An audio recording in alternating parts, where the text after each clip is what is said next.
সারা বাংলাদেশে ময়দানে মাঠে ওয়াজের ময়দানে তবলিগের তশকিল আমরা কয়েকজনই করছি আলহামদুলিল্লাহ। প্রচুর আলোচনা করতাম তবলিগের আলোচনা এই ওয়াজের মাঠে। আমি হাজার হাজার মানুষ এই মাঠ থেকে তশকিলও করছি। আর এখন তবলিগের কথা বলতেই গেলে বাধা লেগে যায়। যেই মাঠ থেকে হাজার হাজার মানুষকে তবলিগের জন্য তশকিল করে পাঠাইছি, ওই মানুষগুলো আমার তশকিলে তবলিগি যাইয়া ঘুরে আইসে এবার আমার ইমান সম্পর্কে সে মাপা শুরু করে দেয়। আইসে আমার সম্পর্কে ফতোয়া দেয় নাসির হুজুরের ইমান নাই। আমার বয়ান এসে তবলিগের তশকিল হইয়া তবলিগ করে আইসা ফার্স্টেই অ্যাটাক করে আমারে। আমাদের এই তবলিগের সাথীদের ভিতরে দুইটা দল, উভয় দলের ভিতরে উলামা ইকরাম আছে।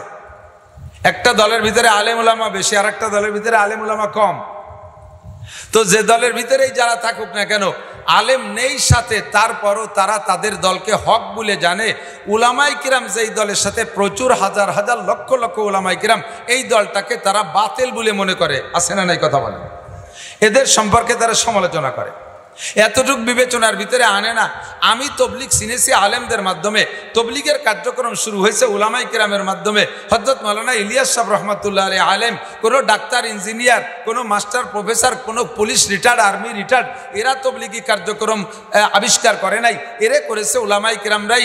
ইলিয়াস রহমাতুল্লাহ আলাইহি, জাকারিয়া রহমাতুল্লাহ আলাইহি, ইউসুফ সাহেব রহমাতুল্লাহ আলাইহি, সারা বিশ্বের উলামাই কিরামরা তবলিগ নিয়ে আছে। দারুল উলুম দেওবন্দের উলামাই কিরাম, সাহারানপুর, কানপুরের উলামাই কিরাম, হাটাদারি, পটিয়া, বাবুনগর, জিরি, নাজিরাট, লালবাগ, ফরিদাবাদ, মালিবাগ, যাত্রাবাড়ি সহ বাংলাদেশ, ভারত উপমহাদেশের সমস্ত উলামাই কিরাম তবলিগ নিয়ে আছে। তবলিগের সমস্ত কার্যক্রম আবিষ্কার করেছে উলামাই কিরাম। কাজী আলেমরা যেদিকে আছে ওই দলটাই হক হবে, এতটুক ন্যূনতম বোধ তার আসে না। সে যে দলের সাথে মিলে আছে ওই দল সম্পর্কে তার আকীদা যে আমাদের দলের লিডার যিনি, উনি যদি জাহান্নামে যায় আমরা তার সাথে জাহান্নামে যাব, তবুও মৌলবীদের সাথে যাব না। বলনেওয়ালা শুনছেন কি শোনেন নাই কথা বলে? আমি নিজ কানে শুনেছি, আমি তাদেরকে নিয়ে বসছি। তারা বলতে এ পর্যন্ত বলে সাদ সাহেব যদি দোজখে যায় তার সাথে আমরা দোজখে যাব। কিন্তু একবারও তাদের মুখে আমি বলতে শুনি নাই সাদ সাহেব যদি ভেস্তে যায় তার সাথে ভেস্তে যাব। সাদ সাহেব যদি ভেস্তে যায় তার সাথে ভেস্তে যাব এ কয় না, কয় সাদ সাহেব যদি দোজখে যায় তাহলে আমরা তার সাথে দোজখে যাব। তার মানে তাদেরও বুঝছে সাদ সাহেব দোজখে যাবে, কিন্তু বেশি মহব্বতের ঠেলায় উনার সাথে দোজখে যাবে। মুরব্বীর একটা কথা কয়, এই মরার জন্য অত গলায় দড়ি নেওয়ার কথা কইস না। গলায় দড়ি নয় না, গলায় রশি। কয় যে একবার গলায় দড়ি নিয়ে মরার কথা কয় তারে দড়ি টানে, যে একবার বিষ খাইয়ে মরার কথা কয় তারে বিষই টানে। তাহলে আমরাও নিষেধ করি যে তোমরা তবলিগের এই সাবজেক্টে এ কথাটা পরিহার করো, ছাড়ো যে সাদ সাহেব যদি দোজখে যায় আমরাও যাবো, তাহলে দোজখেই টানবে। কথা কন না কেন? উলামায়ে কেরাম যেদিকে আছে এই চোখের সামনে এমন করে দেখতেছেন, আমরা যাদের নাম বলি আর না বলি, মাজার পূজা, ভণ্ড, এটা সেটা যত ফেরকা আছে সমস্ত ফেরকাগুলো কিন্তু মুসলমানদের মধ্য থেকে, ঠিক না? যত ফেরকা আছে এগুলো সব মুসলমান। এখন গুনতে গেলে আমাদের চোখের সামনে সবগুলো নাই, কিন্তু সারা বিশ্বে বিভিন্ন জায়গায় ছড়িয়ে ছিটিয়ে আছে। এই ছড়িয়ে ছিটিয়ে থাকা দলের সংখ্যা হবে, হুজুর বলেন ৭৩ দল, আর প্রত্যেকেই বলবে আমরা হক। এবং প্রত্যেক দলের সম্পর্কে আর কোরআন শরীফে আছে মাইয়া শুআন যিকরির রহমান নুকাইয়িজ লাহু শাইতানান ফাহুয়া লাহু কারিন। যখন মানুষ কোরআন সুন্নাহ থেকে সরিয়া দাবিদার হইয়া ইসলামের বক্তব্য দেয়, কোরআন খেয়াল দিক, এই যুবকরা যারা আছে বেশি খেয়াল করো, কারণ বুড়োরা যে অবস্থায় আছে বুড়োরা ওই অবস্থায় গায়ে ধরে পড়িয়ে থাকে। বুড়োকে ওয়াজ করে নতুন দলে নীতি খুব কঠিন আছে।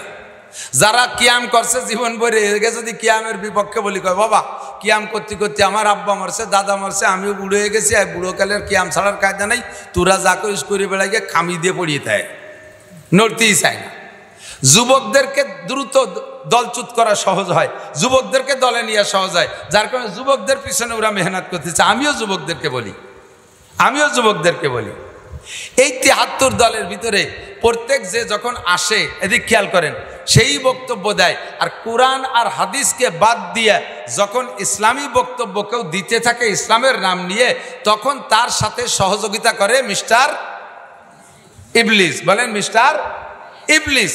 আর ইবলিস আল্লাহ নিজেই বলেন মাইয়া শুআন যিকরির রহমান নুকাইয়িজ লাহু শাইতানান, যে রহমানের জিকির থেকে আলাদা হবে শরিয়াতের তফসিরের ভিতরে লেখে, কিতাবের ভিতরে লেখে, যে ব্যক্তি রহমান থেকে বিচ্ছিন্ন হয়, তার মানে সহি ইসলাম থেকে যে লোকটা বিচ্ছিন্ন হয়ে যায়, আল্লাহ কয় আমি তার থেকে রহমতকে সরাই নিয়ে যাই। রহমত, আমার রহমতের নজর যখন তার থেকে সরে যায়, তখন তার সাথে লেগে যায় শয়তান। আল্লাহ কয় নুকাইয়িজ লাহু শাইতানান, আমি তার জন্য শয়তান নির্ধারণ করি।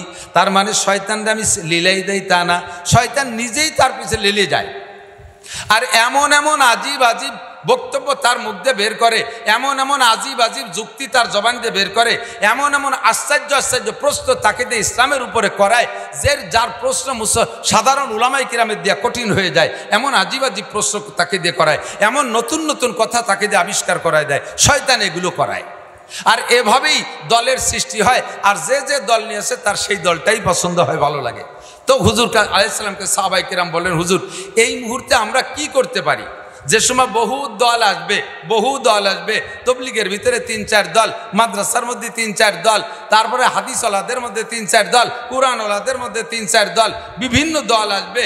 এই দলের ভিতরে যখন 73 দল হবে, আমরা তখন কি করতে পারি? হুজুর বলেন, ফাআলাইকুম বিসুন্নতি ওয়া সুন্নাতিল খুলাফাইর রাশিদিনিল মাহদিয়িন। তখন তোমরা তোমাদের যোগ্যতারে কাজে লাগাবা। আমার সুন্নত যেটা, এদিক আমার সুন্নত যেটা, এই সুন্নত ধরো, এবং আমার সুন্নত যেখানে যে থেমে গেছে, এরপরে শরিয়াতের আরও দরকার আমি নেই, তখন আমার শরিয়াতের ইসলামের ভিতরে শরিয়াতের বিধিবিধান তৈরি করার জন্য আমি একটা দলকে অনুমতি দিয়ে গেলাম, তারা সমকালীন প্রয়োজন হিসেবে শরিয়াতের বিধিবিধান তৈরি করবে। তারা হলো আমার খুলাফায়ে রাশেদিন, আমার সাথে থাকা সহচর যে সমস্ত সাহাবায়ে কিরাম আছে, আমার অনুপস্থিতিতে তারা যে কথা বলবে ওই কথা তোমরা মেনে নেবা। তাহলে সাহাবায়ে কিরামদের কথা মানার কথা বলছেন কে? নবী নিজে। জোরে বলেন, কে বলছেন? কথা কি বোঝা যাচ্ছে? কথা বুঝতে পারতেছেন? নবী কি বললেন? তোমরা এই মতানৈক্যের সময় আমার সুন্নাত দেখো। কার সুন্নাত? একটু বলেন, কার সুন্নাত? নবীর সুন্নাত। এরপরে হুজুর বললেন, ওয়া খুলাফায়ে রাশিদিনাল মাহদিয়িন, আমার খুলাফায়ে রাশিদিন যারা হিদায়াত প্রাপ্ত সাহাবায়ে কিরাম, এদের সুন্নাত তোমরা অনুসরণ করো, এদের সুন্নাত অনুসরণ করো। তাহলে নবীর সুন্নাত মানাও যেমন জরুরি, নবীর সুন্নাত মানাও যেমন আমাদের উপরে জরুরি, ওই রকম নবী যাদের কথা মানতে বলছে তাদের শরিয়াত মানা আমাদের উপরে জরুরি, ঠিক কি না? এবার নবীর এই কথাগুলো মানব, নবীর সুন্নত এবং নবীর সাহাবায়ে কিরামদের অনুসরণ করার কথা নবী বললেন। এই কথা মানব কার কথায়? এ ব্যাপারে আল্লাহ পাকের অর্ডার আছে। এ ব্যাপারে কার অর্ডার? আল্লাহ পাক বলেন, মা তাকুমুর রাসূলু ফাখুযুহু ওয়া মা নাহাকুম আনহু ফান্তাহু। আমার রসুল তোমাদের যাকে যেটা যেভাবে করতে বলে সে সেইটা করো। হুকুম কার? হুকুম কার? নবীর কথা মানার জন্য হুকুম হলো আল্লাহ, ঠিক কি না? আল্লাহ পাক বলেন, কুলাতিউল্লাহ ওয়া আতিউর রাসূল ওয়া উলিল আমরি মিনকুম। হে নবী, তুমি উম্মতকে বলে দাও আল্লাহর হুকুম মানো, আল্লাহর হুকুম মানো, নবীর হুকুম মানো, আতিউল্লাহ ওয়া আতিউর রাসূল ওয়া উলিল আমরি মিনকুম, এবং তোমাদের সমকালীন যারা থাকবে, পরবর্তীতে নবী থাকবে না, খুলাফায়ে রাশিদিন থাকবে না, এই সময় যদি নতুন কোনো মাসআলা জরুরি হয়, ওই মাসআলাগুলো কার কাছ থেকে শুনবে? তখন তোমাদের ভিতরে উলিল আমরি মিনকুম, তোমাদের মধ্যে সর্বোচ্চ এলমি জ্ঞানী যারা, তাদের কাছ থেকে তোমরা শরিয়াত শুনবা। যার তার কাছে নৈদ্য সৈদ্য লেখা জানে না, পড়া জানে না, জিন্দেগিতে কোরআন শরীফ শুদ্ধ করে পড়তে পারে না, বোমা মারলেও ব্যাটের ভিতরে তো একটা আলিফ বেরোয় না, সে শুদ্ধ করে কোরআন শরীফ পড়তে পারে না, একটু অনুবাদ করা দেখে, একটু অনুবাদ দেখে নিজেকে দিয়ে একটা দল খাড়া করে, নিজে একটা মত প্রকাশ করে, আর তার সাথে মানুষকে জোড়ানোর চেষ্টা করে। বুঝে নেবা, উলামায়ে কেরামের দল বাদ দিয়ে ইসলামের নাম নিয়ে যে জামানায় যেই দলটা মাথা উঁচু করে দাঁড়ায়, ওই দলটাই ভ্রান্ত দল, ওই দলটাই ধোঁকাবাজ দল। কথা বলেন, ঠিক কি ঠিক না? ও দোস্ত, আমরা এদেশে এখনো নামাজ পড়ি আলেমদের পিছনে না? নামাজ পড়ি কার পিছনে? আলেমের পিছনে। যে আলেমের কিরাত শুদ্ধ আছে তার পিছনে নামাজ পড়ি। মাসালা মাসাইল জানতে গেলে আমি সাধারণ পাবলিকের কাছে যাই না, সাধারণ পাবলিকের কাছে যাই না, যাই আমি আলেমদের কাছে। দুঃখ লাগে, বড় পরিতাপের বিষয় হলো বর্তমানে যেই সমস্ত ফিতনাগুলো আসতেছে, তার মধ্যে 1 নম্বর ফিতনা বহুদিন ধরে চলে আসতেছে, 1 নম্বর ফিতনা আহলে হাদিস ফিতনা। আহলে হাদিস নামে একটা দল বের হয়েছে, এরা সহি হাদিস তাদের মতের খিলাফ হওয়ার কারণে সহি সহি হাদিসগুলোকে তারা জাল জয়ীব বলে ধাব্বা লাগাইয়া মিথ্যা অপবাদ দিয়ে উম্মতকে সুন্নতের থেকে দূরে সরাই দিচ্ছে। আহলে হাদিস ফিতনা, এদের মোকাবেলা করে সারতে পারতেছি না। ইতিমধ্যে আরেকটা ফিতনা নতুন এসে দাঁড়াইছে, তার নাম হিজবুত তাওহীদ। কথা বলেন, হিজবুত তাওহীদ। এর বর্তমান লিডার বাংলাদেশের নাম তার সেলিম পাঙ্কু। কি নাম? খালি সেলিম না, ওকে হযরত মাওলানা, ওকে বীরে কামেল, ওকে আল্লামা, ওকে মুহাদ্দিস, ওকে শাইখুল হাদিস। ও যেহেতু এইগুলো এই সমস্ত পদের অধিকারী না, এ যোগ্যতা তার নাই। ওদিকে ইসলামের দাওয়াত দিচ্ছে, মানুষকে ধোঁকা দিচ্ছে, ওদিকে বয়সও তার সে সাইজ মতো না, কাজেই তার নামে একটা উপাধি দেওয়া, যার নাম সেলিম পাঙ্কু। এই সেলিম পাঙ্কু নতুন শরিয়াতে নিয়ে আমাদের সামনে পেশ করতেছে, একসাথে নারী আর পুরুষ দাঁড়াইয়া, নারী পুরুষ একই সাথে, একটা পুরুষ একটা মহিলা, একটা পুরুষ একটা মহিলা, এভাবে মিলে মিলে দাঁড়াইয়া এক কাতারে দাঁড়াই নামাজ পড়বে। আপনারা এ ব্যাপারে কি একমত? আপনারাই ফতোয়া দেন, এটা কি জায়েজ হতে পারে? জায়েজ কথা বলেন। নামাজের ভিতরে একজন অপরিচিত মহিলা পাশে দাঁড়াইলে, আরে নিজের স্ত্রীও যদি আপনার সাথে জামাতে নামাজ পড়তে চায় তাহলে আপনার কাতারে দাঁড়াইতে পারবে না। আপনার মা, মেয়ে, স্ত্রী, বোন এরাও যদি আপনার সাথে কোনো নামাজে জামাতে পড়তে চায়, অনুমতি আছে জামাতে নামাজ পড়ার, তবে সে সময় এই নারীদের কাতারটা হবে পিছনে, আপনার চোখের আড়ালে, চোখের নজরের বাহিরে হবে, চোখের আড়ালে তারা দাঁড়াবে, পিছনে দাঁড়াবে। আর সেখানে একজন পুরুষ একজন মহিলা একসাথে মিলে ঝুলে নামাজ পড়তেছে। আর নামাজের গতি কি? ইমাম সাহেব রুকুতে, মুসল্লি সিজদায়। ইমাম সাহেব সিজদায়, মুসল্লি দাঁড়ানো আছে, একটা রুকুতি, একটা দাঁড়ানো, একটা খাড়ানো, একটা শোয়া, একটা বসা, এই একটা হজবরল সৃষ্টি করে দিয়েছে। এরও দলে মুসলমান যাইতেছে, যাচ্ছে কি যাচ্ছে না?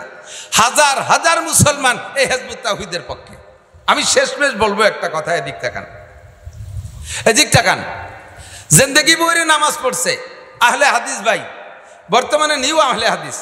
আগে নামাজ পড়ছে আমাদের তরিকায়, চট করে দেখি যে বুকির পর ছানা বাঁধতে মসজিদে দাঁড়ায় আমিন, মানে বুঝতে চাই যে আমি নামাজ পড়ি, এখন নামাজ শুরু করছি, তোমরা মনে রেখো, তোমরা আমার চিনে রেখো, আমি নামাজ শুরু করছি। আমিনটা জোরে শুরু দিয়ে সবার কাছে পরিচিতি লাভ করছে। এই লোকটারে জিজ্ঞেস করবেন, তুমি নামাজ ছাড়লে কেন? তুমি এই হানাফি মাযহাবের নামাজ পড়তে এটা ছেড়ে দিয়ে নতুন নামাজ ধরলে কেন? তখন সে বলবে যে হানাফি মাযহাবের হুজুরদের এই দলিলে নামাজ হয় না, উন্ডা ভুল পড়ে। হাদিসে বুকের পর ছানা বান্ধার কথা আছে, উন্ডা নাভির নিচে বান্ধে। হাদিসের অভয়াদান আছে, উন্ডা করে না। হাদিসে আমিন জোরে আছে, উন্ডা বলে না। হাদিসে ইমামের পিছনে সূরা ফাতিহা আছে, উন্ডা পড়ে না। কাজেই আমার ওই নামাজ পছন্দ হয় না, হাদিসে যে নামাজ আছে আমি সেই নামাজ পড়ি। তাহলে এদিক তাকান, আমার প্রশ্নের জবাব দেন।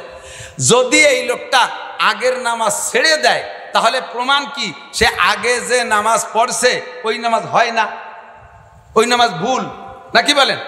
ওই নামাজ ভুল বলেই সে ছেড়ে দিছে, তাই তো? এবার সেই ভুল নামাজ পড়ায় কে? মসজিদের ইমাম সাহেব, হানাফি মাযহাবের ইমাম সাহেব, সেই নামাজই পড়ায়, ঠিক না? এবার সেই লোক যাইয়ে সেই ইমামের পিছনে নামাজ পড়ে, তার কায়দায় বুকির পর ছানা বাঁধে, তার কায়দায় আমিন বলে, কিন্তু ইক্তেদা করছে কার পিছনে? হানাফি ইমামের পিছনে। কোন ইমাম? যে ইমামের নামাজ হয় না বলে, ভুল বলে, সেই ওই ইমামের নামাজের পদ্ধতি বাদ দিয়ে নিজে আলাদা পদ্ধতিতে পড়তেছে। তাহলে ইমামের নামাজ যদি না হয়, সেই না হওয়া নামাজের পিছনে উনি ইক্তেদা করলে উনার নামাজ কি হবে? যারা আহলে হাদিস আছে তাদেরকে আপনি এই কথাটা বলে অ্যাটাক করবেন, যে ইমামের পিছনে নামাজ পড়তেছ ওই ইমামের নামাজের মতো তুমিও আগে পড়তে, ইদানিং সেই নামাজের সেই পদ্ধতির নামাজ ছেড়ে দিয়ে তুমি আলাদা পদ্ধতি ধরছো। এই কথার পরই তো যে ইমামের নামাজ হয় না, ইমামের নামাজ ভুল। তাহলে ইমামের ভুল নামাজের পিছনে তুমি ইক্তেদা করলে ইমামের নামাজ না হলে কি মুসল্লি নামাজ হবে? যখনই আটকে যাবে তখন বলবে যার যার চিন্তা সেই করে, আমি সহিহ হাদিসের উপর আমল করতেছি। কথা বলেন ঠিক কিনা? আর সে সেই আকীদার পরে সহি তরিকা মনে করে সে জমে আছে। ও দোস্ত, এইভাবে যত ফেরকায় বাতেলা আছে, আমি আরো বলি দু একটা। এই যে বর্তমানে আছে আহলে কোরআন, আহলে কোরআন যেই লোকটা আপনাদের কাছে নিয়ে আসছে, আহলে কোরআনের এই ফেরকাটা নিয়ে আসছে, আপনি তার কাছে কি জিজ্ঞেস করবেন? আপনার নিজেরই তো এলেম নাই, আপনি কতটুক জিজ্ঞেস করতে পারবেন? তার একজনকে নিয়ে আসেন, আমি তারে বলি তুমি কোরআন থেকে সমাধান দাও, কোরআন বুঝেই সমাধান দাও, তোমার যোগ্যতা বলেই তুমি সমাধান দাও। কোরআন শরীফে আসছে, আয়াত শোনেন, হামলুহু ওয়া ফিসালুহু সালাসুনা শাহরা, কখনো বলছি কিনা বলতেও পারি, বয়ানের মধ্যে শুনবেন। হামলুহু ওয়া ফিসালুহু সালাসুনা শাহরা, একটু বুঝতে হবে, খেয়াল করতে হবে। কোরআন শরীফের আয়াত।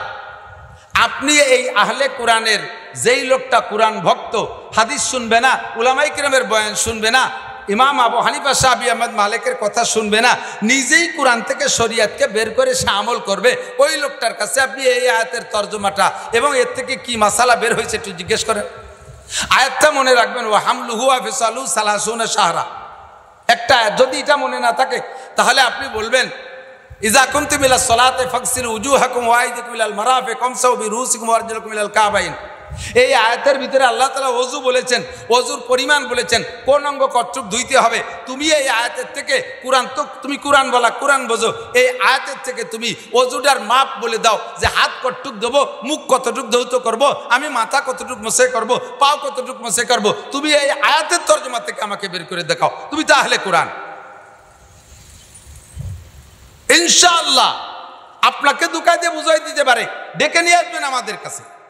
এই জন্য আমি বলি, আপনারা সাধারণ পাবলিক চলে গেছেন, বহু মানুষ যাদের জানার দরকার ছিল কথাগুলো, যাদের কাছে এই বিভিন্ন ফেরকায় বাতেলা আইসা নতুন দাওয়াত দেয়, আমার দিক, যাদের কাছে ফেরকায় বাতেলাগুলো নতুন দাওয়াত দেয় আর এত সুন্দর করে আপনাকে বোঝায় যে আপনি হেরে দুর্বল হয়ে যাচ্ছেন, তারটা খাইতে বাধ্য হচ্ছেন, আপনি এই মুহূর্তে দ্রুত সিদ্ধান্ত নেবেন যে বাবা আমারে বুঝোস না, আমারে বাদ দে। আমাদের এলাকায় মৌলানা লিয়াকত সাহেব, মৌলানা ইসমাতুল্লাহ কাসেমি সাহেব, মৌলানা মুফতি আব্দুল কাইম সাহেব, মৌলানা সাইফ মাহমুদ সাহেব, মুফতি আব্দুল গফ্ফার সাহেব, আমাদের এলাকার ইনরাই বক্তা মৌলানা নাসির সাহেব আমাদের সাথে থাকে। এই বড় বক্তা কয়জন রে তোর কথাগুলো বুঝোই দে, ওই কয়জন যদি তোর দলে চলে যায় তাহলে তোর আর এই মাঠে মাঠে খয়রাত করে বেড়ানো লাগবে না, ফেরিয়ে বেড়ানো লাগবে না। ওই কয়জনের সামনে লাখ লাখ মানুষ থাকে, ওরা এক মাঠে বলে দিলি তোর বাংলাদেশ ফাতা হয়ে যাবে। এই কথাটা বলতে পারবেন না? আপনি এত তাড়াতাড়ি তার কথা কেন খান? আপনি কি মনে করেন যে আমরা উলামায়ে কিরাম এ নিয়ে ভাবি না? আপনি কি মনে করেন যে আমরা মাদ্রাসায় পড়ি খালি, আমরা মাদ্রাসায় পড়ি আর পড়াই খালি কোরআন শরীফ আর রিডিং পড়াই, এর ভিতরে আমরা ডুবোই না? আমি আপনারা ছোট্ট করে শিখাই দেয়, দিক তাকান, এই মতানৈক্য সে কিভাবে সারবে? ও হামলুহু ওয়া ফিসালুহু সালাসুনা শাহরা, যে আয়াতটা আমি পড়েছি ওইটার একটু আপনাকে আংশিক তর্জমা বলে দেই, তাহলে আপনি একটু ঝগড়া করতে পারবেন, আপনার একটু বুঝ হবে। এদিক তাকান, এই আয়াতের ভিতরে বলা হয়েছে, আমার দিক তর্জমা বোঝা যাচ্ছে তো? এদিক তাকান, লোক এলোমেলো ভাব দেখে আমি বারবার খালি ডাকতেছি, বেশিক্ষণ না, পিসা হুজুরকে স্টেজে নিয়ে আসেন। সবাই এখন বিরক্ত হয়ে গেছে, মাঠ খালি হয়ে গেছে। এ সময় আর আজকে আমাদের অস্ত্র বহু শুনছে, যে ওয়াজ শুনতে আসছে সে ওয়াজ সহ চলে গেছে মাঠ খালি। এখন আমার দিক, হামলুহু ওয়া ফিসালুহু সালাসুনা শাহরা, আয়াতের তর্জমা শুনেন আগে। গর্ভধারণ করা এবং বাচ্চাকে দুধ থেকে বিচ্ছিন্ন করা। হামল মানে গর্ভধারণ, ফিসাল মানে বাচ্চাকে দুধ থেকে বিচ্ছিন্ন করা। কয়টা কথা, কয়টা মাসালা? গর্ভধারণ করা, বাচ্চা গর্ভধারণ করা এবং বাচ্চাকে দুধ থেকে গর্ভের পরে, গর্ভ ডেলিভারির পরে দুধ থেকে বিচ্ছিন্ন করা। এই দুইটা মাসালা আল্লাহ আগে সুরকি হেডলাইন রাইখা, শিরোনাম রাইখা তার পরিমাণ বলে দিচ্ছেন সালাসুনা শাহরা, এক কথায়। খেয়াল করছেন? পরপর হামলুহু গর্ভধারণ করা, অফিসালুহু এবং দুধ থেকে বিচ্ছিন্ন করা, এরপরেই আসছে টাইম বলে দিচ্ছে সালাসুনা শাহরা, 30 মাস। কয় মাস? 30 মাস। আমার বক্তব্য শুনে থাকলে ইনশাল্লাহ তার মধ্যে দুই রকমই বয়ান করা আছে, কে কতটুকু মনে রাখছেন আমি জানি না। আজকে আমার এই কথার ভিতর থেকে কি বলছেন যে গর্ভধারণ করা এবং বাচ্চাকে দুধ থেকে বিচ্ছিন্ন করা, দুইটা কথার বলার পরে আল্লাহ একবারে টাইম বলে দিচ্ছেন 30 মাস। 30 মাস মানে 2.5 বছর।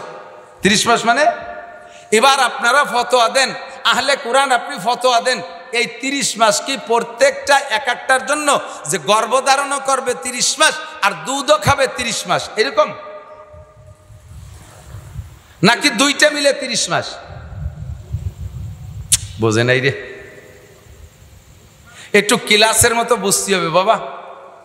আবার গর্ভধারণ করবে, গর্ভধারণ করা অর্থাৎ বাচ্চা পেটে রাখার টাইম এবং ভূমিষ্ঠের পরে দুধ খাওয়ার টাইম, এই দুইটা টাইম কত? 30 মাস। দুইটা টাইম কত? একবারে বললেন 30 মাস। এবার আপনি ফতোয়া দেন আহলে কোরআন, কোরআন থেকে আপনি ফতোয়া দেবেন, হাদিসের মধ্যে আপনি জাতি পারবেন না। বলেন আপনি ভাগ করে দেন টাইম, এ জায়গায় টাইম ধার্য করেন কি 2টা মিলে 30 মাস 2.5 বছর, না প্রত্যেক এক একটার জন্য 2.5 বছর। আপনারাই 2 ভাগ হয়ে যাবেন, এই জায়গায় দাঁড়াইয়ে 2 ভাগ হয়ে যাবেন। একদল কয় 2টা মিলে 30 মাস, আর এক দল কয় না প্রত্যেকটার জন্য 30 মাস 2.5 বছর। কয় যে না 2.5 বছর, পেটেও 2.5 বছর, আবার দুধও খাবে 2.5 বছর। এটা তো সম্ভব না। 2.5 বছর দুধ খাইতে পারে, কিন্তু পেটে তো 2.5 বছর থাকা সম্ভব না। 9 মাসের পরে কয় মাস আর কয় মাস? 10 মাস আর 20 মাস। এই যে সুন্দর একটা ভাগ হয়েছে। জানি যে জীবন ভরে পেটে থাকে 10 মাস, এই ভাগটা 10 মাস পেটের জন্য আপনি ভাগ করলেন কোন দলিলে? কোন দলিলে? এটা তো কোরআন শরীফ থেকে বলবেন। ও আহলে কোরআন, তুমি এবার ভাগ করো। যদি ইনসাফি ভাগ করি, ন্যায় নীতির ভাগ, সমান হারে ভাগ করি, ইনসাফি বন্টন, ইনসাফি বন্টন, পেটেও থাকবে 15 মাস, দুধও খাবে, সমান ভাগ, ইনসাফি বন্টন করলে। আমি কোরআন পড়ি তো কোরআন দিয়ে বুদ্ধি দিয়ে, আমার বুদ্ধি দিয়ে কোরআন বুঝবো। তাহলে পেটে 15 মাস, কিটা কয়দিন থাকছেন? 8 মাস, 9 মাস, 10 মাসের পরে একদিন বেশি হয়ে গেলে 14 পাল্লা পরীক্ষা করিয়ে তারপরে ডাক্তারে কইছে যে বাঙ্গিছে, বেশি বড় হয়ে গেছে, সিংকাটি বাই দিতে হবে, অপারেশন করতে হবে, সিজার করে বের করে। কথা কোন ঠিক না? 15 মাস পর্যন্ত অপেক্ষা কয় মহিলারে দিয়ে করাইছেন জিন্দেগিতে কোন আছে এরকম? তাহলে এইটা ইনসাফি বন্টন না। সমান ভাগ করবেন, এটা ইনসাফি বন্টন ছিল, কিন্তু তাতে মেলে না, বাস্তবতার সাথে মিল খায় না। তাহলে কি করা যায়? এবার আমি ভাগ করব কিভাবে? এখন ইমামে আবু হানিফা রহমাতুল্লাহ আলাইহি উনি বলেন 2টা মিলে 30 মাস। বোঝেন? 2টা মিলে 30 মাস। ইমাম শাফি রহমাতুল্লাহ আলাইহি বলেন 2টা মিলে 30 মাস না, প্রত্যেক এক একটার জন্য 30 মাস 2.5 বছর। আগে ইমাম শাফি রহমাতুল্লাহ আলাইহি উনার কথার ব্যাখ্যা দিয়েছি। উনি 2.5 বছর কেন বললেন? যখনই উনি বলছেন যে 2টা প্রত্যেকটার জন্য 2.5 বছর, পেটেও থাকতে পারবে 2.5 বছর, দুধও খাবে 2.5 বছর। তো দুধ 2.5 বছর খাওয়া না 5 বছর খাক। অনেক বাচ্চা আছে যে বাছুরির মতো দৌড়ে বেড়ায় আর মারে দাবড়ায় দৌড়িয়ে চামচ নিয়ে মা একটু দে, একটু খায়, 3, 4, 5 বছর পর্যন্ত দাবড়ায় খায়, ওটা আমরা বাদ দিলাম। কিন্তু পেটে থাকা 2.5 বছর, এইটা কতটা সম্ভব? বলার পরে ইমাম শাফি রহমতুল্লাহ আলাইহি বলে, বাবা আরে তোরা তো অত অসম্ভব মনে করিস কেন? আমি নিজেই মায়ের পেটে ছিলাম 2.5 বছর। ইমাম শাফি নিজে মায়ের পেটে 2.5 বছর ছিলেন। তাই আর দলিল দেন কোথায় যাও? আমি নিজেই দলিল, 2.5 বছর পেটে থাকা সম্ভব, আমি ছিলাম। সাহাবাদের ভিতরে 3-4টে রেফারেন্স উনি খুঁজে আনলেন যে 2.5 বছর করে বাচ্চা পেটে ছিল। কাজে আল্লাহ তাআলা এখানে 2.5 বছরের টাইম কেন বলছেন? কয় যে এই তর্জমা আপনি কেন বললেন? কয় যে মুমিনের ইজ্জতের দিকে লক্ষ্য করে আমি এই তাফসীর করছি। এক তো বাস্তব আছে, 2 নম্বরে মুমিনের ইজ্জতের দিকে। কি ইজ্জতের দিক থেকে? কয় ইজ্জত হলো একটা লোক বিয়ে করছে, আজকে বিয়ে করে স্ত্রীকে নিয়ে 1 নাইট, 1 রাত বাসর করছে, 1 রাত স্ত্রীকে নিয়ে স্বাভাবিক জীবন যাপন করে গেছে, বৈবাহিক জীবন। এই লোকটা কাল সকালে ফ্লাইট করে চলে গেছে বিদেশ। 2.5 বছরের ভিতরে যদি ওই লোকটা বিদেশে থেকে আসার আগে 2.5 বছরের মধ্যে যদি এই মহিলাটা একটা বাচ্চা ডেলিভারি করে, এই বাচ্চাটাকে বৈধ বলতে হবে, এই বাচ্চাটা হালাল। এর সম্পর্কে তোমরা কটূক্তি করতে পারবে না। আল্লাহ বলেছেন হামলুহু ওয়া ফিসালুহু, প্রত্যেকটা পেটে রাখা এবং দুধ থেকে বিচ্ছিন্ন করা উভয়টার জন্য 2.5 বছর করে সময়। কাজেই এই বাচ্চা তার কি বলে ওই বিদেশি পুরুষের মানে যে ছেলেটা বিয়ে করে গেছে তারই বৈধ সন্তান। সে 1 রাত স্ত্রীকে নিয়ে ঘর করে গেছে, ওই রাত্রে গর্ভধারণ করে গেছে, বাচ্চা পেটে রয়েছে 2.5 বছর। এটা ধরে নিবা মুমিনের ইজ্জতের দিকে তাকাইয়া। ইমাম শাফি রহমাতুল্লাহ আলাইহির ফয়সালা এরকম। ইমামে আবু হানিফা রহমাতুল্লাহ আলাইহি বলেন আমিও ইজ্জতের দিকে তাকাইয়া আমার ব্যাখ্যা বিশ্লেষণ কোরআন থেকে আমি বের করছি। পেটে থাকবে আল্লাহ পাক রব্বুল আলামিন। ইমাম শাফি বলেন যে আল্লাহ পাক সর্বোচ্চ টাইম বলছেন যে বাচ্চা পেটে থাকার সর্বোচ্চ টাইম 2.5 বছর। তবে সর্বনিম্ন টাইম কতটুকু? ইমাম আবু হানিফা বলেন আল্লাহ তাআলা এই আয়াতের ভিতরে বাচ্চা পেটে থাকা এবং বাচ্চাকে দুধ থেকে বিচ্ছিন্ন করা সর্বনিম্ন টাইম, সর্বকম টাইমটা আল্লাহ তাআলা বয়ান করেছেন। সেটা হলো যে বাচ্চা পেটে থাকার সর্বনিম্ন টাইম 6 মাস। কয় মাস? 6 মাসের ভিতরে যদি একটা মহিলা যদি একটা বাচ্চা ডেলিভারি দেয়, তাহলে ওই বাচ্চাটা সম্পর্কে, মহিলা সম্পর্কে কেউ কটূক্তি করলে, যদি কেউ মন্তব্য খারাপ করো, খারাপ ভাষা দাও, তাহলে তাকে হদ্দে কজব, তাকে অপবাদের শাস্তি গ্রহণ করতে হবে 6 মাসের পরে যদি একটা বাচ্চা দেয়। কিন্তু আমাদের সমাজে কি আছে, কোনো মহিলা যদি বিবাহের পরে 6 মাস পার হইতে হইতে, অর্থাৎ 6 মাস পূর্ণ করে যদি একটা বাচ্চা ডেলিভারি দেয়, এ সমাজের মানুষ ওই মহিলাটা সম্পর্কে কুধারণা করে কি করে না? যদি দাদি শাউড়ি আর নানি শাউড়ি থাকে, তারা যা কয় শুনি তো মাঝে মাঝে, কয় যে ওই তো আমি প্রথম দিন দেখেই টের পাইছি, একেবারে খালি হাতে আসে নাই, কিছু নিয়ে আইছে, উনি টের পাইছে, উনি ছিল সে জায়গা। এরকম মন্তব্য করে কি করে না? হযরত ওমর ইবনে খাত্তাব, এদিক তাকান, হযরত ওমর রাদিয়াল্লাহু আনহু যখন খলিফাতুল মুসলিমিন, উনি স্টেজে বসা, উনি মসনাদে বসা, রাজপ্রাসাদে ওনার অফিসে বসা, ইতিমধ্যে একটা মেয়ে, একটা মহিলা, সারা গায়ে রক্ত, নিচের টুক রক্তাক্ত হয়েছে ডেলিভারির কারণে। ডেলিভারিতে রক্ত হয়, সেই রক্তে নিচের কাপড় ভিজে লাল, আর গায়ের উপরেরটাও রক্তাক্ত, এইটা লাল হয়ে গেছে মারির রক্তে। এইভাবে মায়ের খাইয়া মহিলাটা দৌড়াইতে দৌড়াইতে খলিফাতুল মুসলিমিন হযরত ওমরের সামনে এসে হাজির। ইতিমধ্যে পিছন দিয়ে একটা বড় জোয়ান, হাতে লাঠি আর পাথর, এক হাতে লাঠি আর এক হাতে পাথর নিয়ে দাওয়াইতে দাওয়াইতে আসে। হয়তো বাড়ির থেকে পিটাইছে, কিন্তু মাঝে এই টাইমে মহিলাটা বিচ্ছিন্ন হয়ে দৌড়ায় হযরত ওমরের সামনে আসছে। পিছন দিয়ে লোকটা আইসা ওমরের সামনে তো আর মারতে পারে না, কিন্তু বিশাল মিজাজ, জোয়ানও সেরকম। হযরত ওমর বোঝায়, কি ব্যাপার, তোমরা ধাওয়াধাই করতেছো কেন? এই মহিলাটাকে, আর তুমি কে? তো এই লোকটা বলতেছে, খলিফাতুল মুসলিমিন, এই মহিলাটা আমার স্ত্রী। তাহলে কি অবস্থা, তুমি এইভাবে দায় নিয়ে এসছো কেন? কয় যে ওটা জানিয়া, ওটা ব্যভিচারিণী। কি জিনা করছে, কি অপবাদ, কি অপরাধ? কয় যে ওর আমার সাথে বিয়ে হয়েছে আজ থেকে মাত্র 6 মাস আগে, আজকে এই মহিলা একটা বাচ্চা ডেলিভারি দিয়েছে। হুজুর, আমাদের পূর্বপুরুষ ধরে জানা, আমাদের বহু সারা জীবন ধরে জানা আছে, এত 6 মাসের ভিতরে কোনো পূর্ণাঙ্গ বাচ্চা জন্ম হতে পারে না।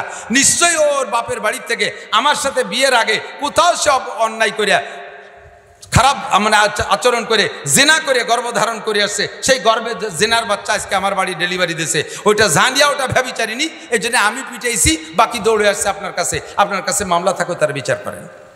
হযরত ওমরও তাৎক্ষণিকভাবে এই খবর শোনার সাথে ওনার সেন্টিমেন্ট গরম হয়ে গেছে, মিজাজি মানুষ তো, উনি সাথে সাথে ফতোয়া দিয়ে দিলেন, এই মহিলাকে পাথর মেরে শেষ করে দেওয়া হোক। পাশে ছিলেন হযরত আলী রাদিয়াল্লাহু তাআলা। হযরত আলী বলতেছেন, খলিফাতুল মুসলিমিন, বিচার একটু আস্তে করেন। কেন? কয় যে কোরআন শরীফে আসছে, ওয়া হামলুহু ওয়া ফিসালুহু 30 শাহরা, আল্লাহ পাক বলেছেন গর্ভধারণ করার সর্বনিম্ন টাইম, বাচ্চাকে দুধ খাওয়ানোর সর্বনিম্ন টাইম, দুইটা টাইম মিলেই আল্লাহ তাআলা বলছেন 30 মাস। এবার 30 মাসের ভিতরে বাচ্চা গর্ভধারণ করার টাইম 6 মাস। এটা আমি ধার্য করছি কোরআন শরীফের অন্য আয়াত থেকে। আল্লাহ তাআলা বলেছেন, ওয়াল ওয়ালিদাতু ইউরদিনা আওলাদাহুন্না হাওলাইনি কামিলাইনি লিমান আরাদা ইউতিম্মা রাদা। যদি কোনো মা তার বাচ্চাকে পূর্ণাঙ্গ পূর্ণ পরিমাণ দুধ পান করাইতে চায়, পরিপূর্ণ দুধ পান করাইতে চায়, তাহলে হাওলাইনে কামিলাইনে 2 বছর পূর্ণ দুধ পান করাইতে পারবে।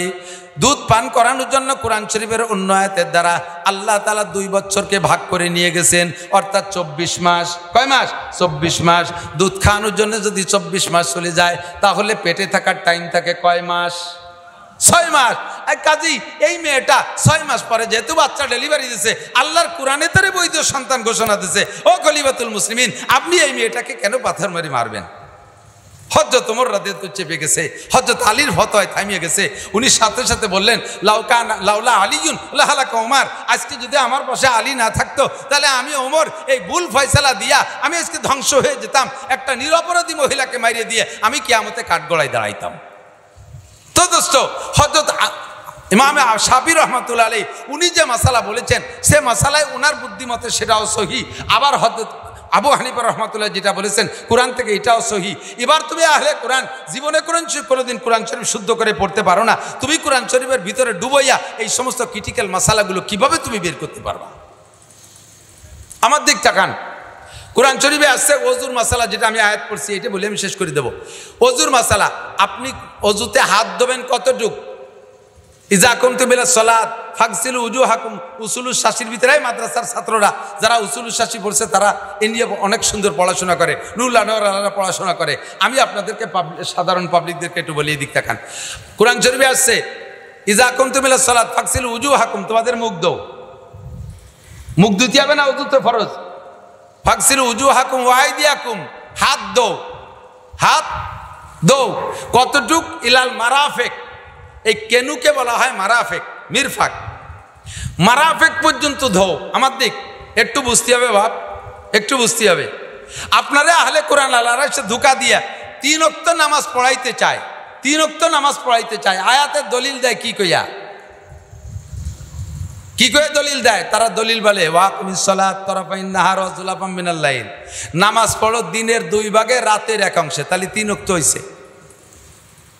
দিনের 2 অংশে রাতের কিছু অংশ, এতে নামাজ পড়ো, তাতে সব মিলে ওটা 3 ওয়াক্ত পাইছে নামাজ। অথচ হাদিসে আসছে আল্লাহর নবী নিজে বলেন, এই আয়াতের তাফসীর তরজমা নিজেই বলেন, আল্লাহ পাক বলেন তোমাদের উপরে নামাজ 5 ওয়াক্ত ফরজ করা হয়েছে। নামাজ কয় ওয়াক্ত? হুজুর বলেন 5 ওয়াক্ত, খামসু সালাওয়াতিন ইফতারাজাহুন্নাল্লাহ।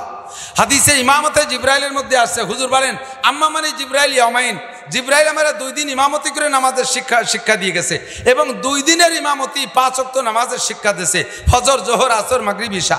আরে আহলে কোরআন আল্লাহ 3 ওয়াক্ত পায়, তুই তো কোরআনের কিচ্ছু বুঝিস না, কোরআনের কিছু বুঝিস না। আগে আয় উলামায়ে কিরামের কাছে বয়, তাদের কাছ থেকে পড়িয়ে কোরআন শরীফ শেখ, তারপরে তুই আহলে কোরআনের দাবি কর। দেখবেন খুঁজে গোড়া এই আহলে কোরআনের আবিষ্কারক যে, আহলে কোরআনের মুরব্বী যে, সে নিশ্চয়ই আলেম না। কথা বলে নিশ্চয়ই আলেম না, সাধারণ একজন জেনারেল শিক্ষিত হবে, সে একা একা কোরআন শরীফ পড়ে অতটুকু বুঝিয়ে আমাদেরকে ধোঁকা দিচ্ছে। আল্লাহ তাআলা হেফাজত করুক। আমি এই কথাটা বলি একটু শেষ করে দিয়ে দিক থাকান। তোমরা হাত দাও কেনু পর্যন্ত, কেনু পর্যন্ত। এবার আমরা কেনু পর্যন্ত ধুতি যে কি বলি, 2 হাত দৌত করা, কেনু সহ 2 হাত 3 বার দৌত করা, কেনু সহ বলি না তো? কোরআনে আছে কেনু পর্যন্ত। এই পর্যন্ত বললে আমি সব এই পর্যন্তর ভিতরে কেনুরে ভিতরে নেব কেন? কেনু বাইরে থাক, মাঝখান হুবহু একটা দাগ দিয়ে রাখো সুতো দিয়ে, এই সুতো দিয়ে দাগ দিয়ে সুতোর ওই পাশ পর্যন্ত দেবো, আমি এদারে দেবো না। এই জায়গায় উলামায়ে কিরাম কেনুকে ভিতরে নেওয়ার জন্য বহুত ঘাটাঘাটি করছে, বহুত এ নিয়ে মতানৈক্য অনেক। যে বলা হয় পর্যন্ত বলতে গেলে এই পর্যন্ত যাকে বলা হয়, ওই পর্যন্তটা সীমানাটা ভিতরে না বাহিরে? আপনার জমি এই পর্যন্ত, এই মাঝখানে আইল দেয়া তাই না, আইল, আপনার জমি আইল পর্যন্ত, তার মানে কি আলির ওই পাশ পর্যন্ত? যদি আলির ওই পাশ পর্যন্ত যাইয়া আপনি আইল কাটিয়ে আপনার পেঁয়াজের ক্ষেতের মধ্যে নিয়ে আসেন, ওই পাশে জমি এলাও বলবে আমার জমি আলির ওই পাশ পর্যন্ত, 2 জন কুপাকুপি হবে কিনা? তাহলে এ জায়গা আইল পর্যন্ত যদি হলে আইল বাইরে থাকে, তাহলে এখানেও কেন পর্যন্ত হলে কেন বাইরে থাকতে হবে, কেন বাইরে থাকতে হবে। তো বলে একে গায়া আর মুগায়ার মশালা দিয়ে উলামায়ে কিরাম বলে, গায়া মানে সীমানা, গায়া মানে যেই সীমানাটার নাম বলা হয়েছে ওকে বলে মুগায়া। তো এই সীমানার এপাশ ওপাশ, সীমানার যেই সীমানার নাম বলছে, ওই সীমানার এপাশ আর ওপাশ যদি একই জিনিস হয়, সীমানার এপাশ ওপাশ যদি একই জিনিস হয়, তাহলে ওই সীমানাটা এই পাশের ভিতরে, হুকুমের ভিতরে, এই পাশের ভিতরে চলে আসে। অর্থাৎ যে পাশটা ধৌত করতে বলা হয়েছে, যে পাশের হুকুম দিয়েছে ওই পাশের মধ্যে চলে আসে, ওই পাশের মধ্যে চলে আসে। এখন বোঝেন, এখন বোঝেন, একটু বুঝে নেন। আপনাকে রোজা রাখতে বলা হয়েছে দিনের শেষ পর্যন্ত, দিনের শেষ পর্যন্ত। এবার দিনের শেষ হয় বেলা ডুবার, বেলা ডুবা পর্যন্ত। বেলা ডুবার আগে আর বেলা ডুবার পরে, বেলা ডুবার আগে আর বেলা ডুবার পরে এক জিনিস না। বেলা ডুবার পরে রাত আর বেলা ডুবার আগে দিন। কাজেই দুইটা এই সীমানার ওপাশে আর এপাশে আলাদা জিনিস হওয়ার কারণে আপনার রোজাকে রাতের মধ্যে নিতে পারবেন না, দিন শেষ হওয়ার সাথে সাথে আপনাকে ইফতার করতে হবে। কথা কি বোঝা গেছে? এবার আপনাকে হাত ধুইতে বলছে মারাফেক পর্যন্ত। এই মারাফেকের এপাশ আর ওপাশ একই জিনিস, একই জিনিস হওয়ার কারণে এই মারাফেকের কেনুর এই উপরেরটাই ভিতরে ধোয়ার হুকুমের মধ্যে চলে আসবে। এই জাতীয় ব্যাখ্যা আপনাদের বললে এখন ভালো লাগতেছে না। বাকি এইরকম কোরআন থেকে বুঝে বুঝে ঘাটিয়ে উলামায়ে কেরাম ডুবোই মাসালা বের করিয়া তারপরে আপনাদের সামনে প্লেটে দেছে। আর আমার আহলে কোরআন, আমার ভণ্ড পার্টি, এই কোরআনে আহলে কোরআনের নামে নব আবিষ্কৃত ভণ্ড পার্টি, এরা নতুন নতুন মাসালা কোরআন হাদিসের কিচ্ছু বোঝে না, আইসে আপনাদেরকে বিভ্রান্ত করার চেষ্টা করে। সংক্ষিপ্ত মাসালা আপনাদেরকে শিখাই দেয়। সেটা হলো যখনই কোনো নতুন দল আসবে আপনাদের কাছে, ওদেরকে উলামায়ে কেরামের কাছে পাঠায় দেবেন। পারবেন তো ইনশাআল্লাহ? এ পর্যন্ত আপনাদের দায়িত্ব। আল্লাহ তাআলা আমাদের এই ফিতনার জামানায় সহি তরিকাটা বুঝে সেই অনুযায়ী আমল করার তৌফিক দান করে। সবাই বলে আমিন, সবাই বলে আমিন। হুজুর আসছেন নাকি? হুজুরকে নিয়ে আসেন, আর কথা বলবো না, হুজুরকে নিয়ে আসেন। আল্লাহ তাআলা আমাদের আজকের মাহফিল কবুল করে, উলামায়ে কেরামের এই মাহফিলকে আল্লাহ তাআলা ইসলামী মাহফিল হিসেবে কবুল করে নেয়। এর বদৌলতে আমাদেরকে আল্লাহ তাআলা সংশোধন হওয়ার তৌফিক দান করে। সবাই বলে আমিন। বসি, একটু বসি। হুজুর চলে আসছেন, পিসা হুজুর নগরকান্দার পিসা হুজুর চলে আসেন। অল্প একটু বসে হুজুর দোয়া করবেন, এক্ষুনি দোয়া, মুক্তাসার দোয়া করবেন, হুজুর বয়ান করবেন না। একটু কাছাই বসি ভদ্রতার সাথে। আল্লাহুম্মা সাল্লি আলা মুহাম্মাদিন ওয়া আলা আলি সাইয়্যিদিনা মুহাম্মাদিন ওয়া বারিক ওয়া সাল্লিম। আর নতুন নতুন ফিতনাকে পুনর্জীবিত, মানে আগের পুরন ফিতনাগুলোকে পুনর্জীবিত করার জন্য নতুন নতুন ফিতনাবাজ বেরোইছে। এদেরকে দিয়ে এলাকায় বড় বড় সমাবেশ করবে। এই সমাবেশগুলো করতে দেওয়া যাবে না। কথা বলেন ঠিক না?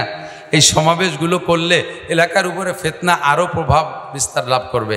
এজন্য আমরা সর্বাবস্থায় খেয়াল রাখবো যেন এই সমস্ত ফিতনাবাজরা কোনো প্রকারের কোনো কিছু করতে না পারে।